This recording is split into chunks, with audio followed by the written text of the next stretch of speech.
I guess, like all Solomon Islanders, we were a bit taken aback with the response from the police, really, especially having this replica firearms coming through a logging vessel. Those are red flags, especially when we're talking about national security and all that. So yeah, it's really a bit of a worry for most Solomon Islanders. Yeah. What have the police had to say about why these replica weapons have been imported?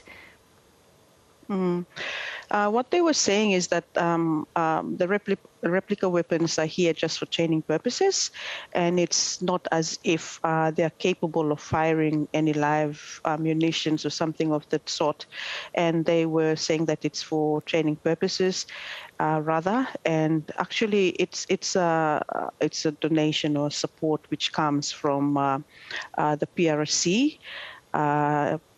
Initially, the news came out. I think one of the local newspapers, they broke the news that there was firearms and weapons and all that. But then the police investigated, and it was just a replica firearms. They say that they received as part of support for the police training that came through a logging vessel to support the police in the training. So had not the news come out about the firearms, people in Solomon Islands would not have known about the replica firearms anyway. Yeah. And concerning to Australia is why China's sending these replica guns in the first place. Yeah, I think it's very concerning, especially if they were able to send this kind of firearms through a logging vessel.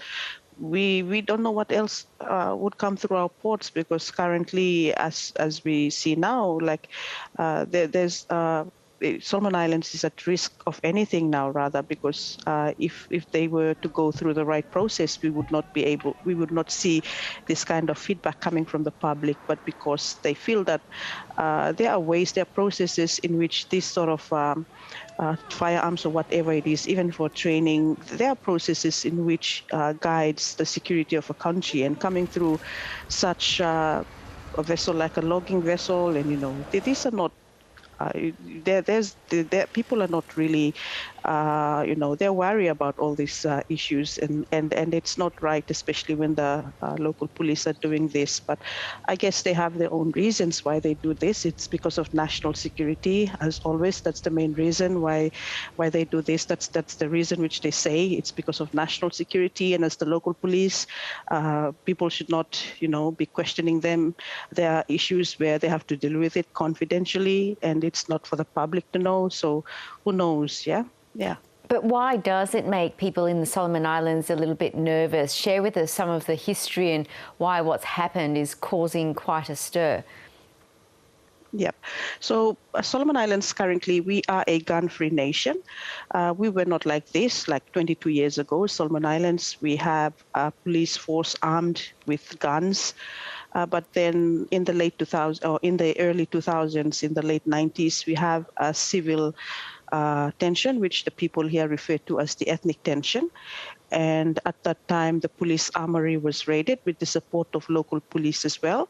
And from the guns which they took from the police armory, that was what they used to use against Solomon Islanders. So it leaves quite a scar for Solomon Islanders, really. So there is no trust.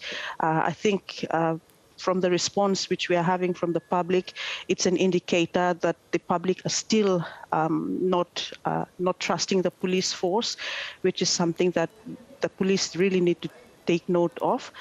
We have a firearms and ammunition Act, which was amended, which gave room for the weapons-free country of Solomon Islands. So, there's a scar that people still have, and the mistrust they have in the police force. And the police really have to prove to the people that they are an independent group. But currently, from what we see from the response from the public, it's not the case. Yeah. And Gina, the opposition's still questioning whether the shipment was even legal, and what has the government had to say? They were sticking, the government, they are disassociating themselves from this issue, really. They say the police is an independent body. When it comes to the operations of the police force, the government has no say in this matter. So they are saying that whatever response the public needs to know about the shipment, it has to come from the police themselves. The government only deals with policy matters when it comes to police, so they are really disassociating themselves from this issue. And the police are also not really clear in how they respond, especially to the media. We had a press conference today, but the response that we are getting from the police commissioner was really not something which people would be happy about. I guess they might think that the response is just too vague, or doesn't really answer the questions which the people are asking, especially about logging vessels having to ship in replica guns, or there are ways in which this kind of stuff has to come in rather than on logging vessels. So the police really need to step up in its transparency. And what the public and the opposition wants is for the police to showcase the replica guns. And when we asked that question today, the police commissioner already left. He has to go to another meeting. And the government said that I think they hear that the police was planning to have an open day or something, but we are not too sure. Only the police media can respond to that. But it's something that the public wants them to do, especially to showcase the replica weapons that they say that they have brought in. Seeing is believing. So people are asking for them to show the replica weapons, but we are still not sure when they will showcase it to the public or even to the media for that matter. Gina Kakeya, thank you. Thank you.